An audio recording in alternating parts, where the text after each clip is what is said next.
सूत्र 158.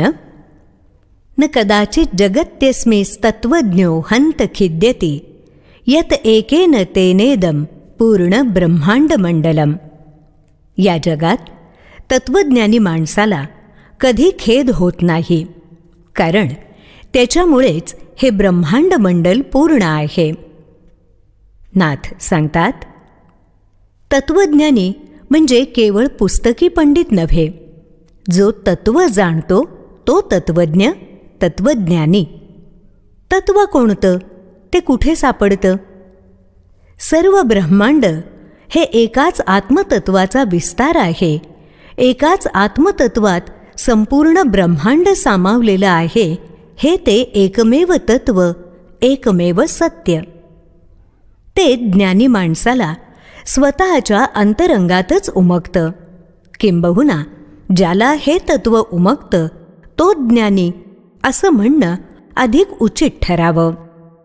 मी म्हणजे हे शरीर नाही, तर शरीरातील आणि शरीराची चालक चैतन्य शक्ती आत्मतत्व म्हणजे मी आहे.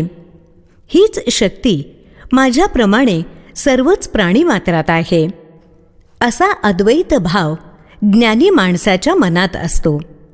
इथे द्वैत नाही म्हणून अहंकार नाही, म्हणून संघर्ष नाही, म्हणून चिंता आणि अशांती, अपूर्णत्व नाही, दुःख खेद नाही.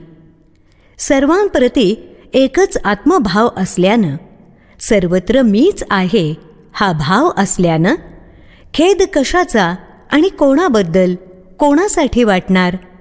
सर्वांप्रती एकच प्रेमभाव, साक्षी भाव असणार. हा अभेद असल्यामुळे अखिल ब्रह्मांडच अभेद, अखंड, पूर्ण आहे असं तत्व जाणणाऱ्या तत्वज्ञाला वाटतं. त्यांच्यामुळेच ह्या ब्रह्मांडाला पूर्णत्व येतं असं सर्वज्ञ महागुरु श्री अष्टवक्र मुनी इथे सांगत आहेत. हाच एकत्व साक्षी भावच माणसालाही पूर्णत्व देतो. विकार, वासना, संघर्षजनित खेद, अहंकार, इच्छा यांच्यापासून मुक्ती देतो. हीच खरी मुक्ती, हाच खरा मोक्ष.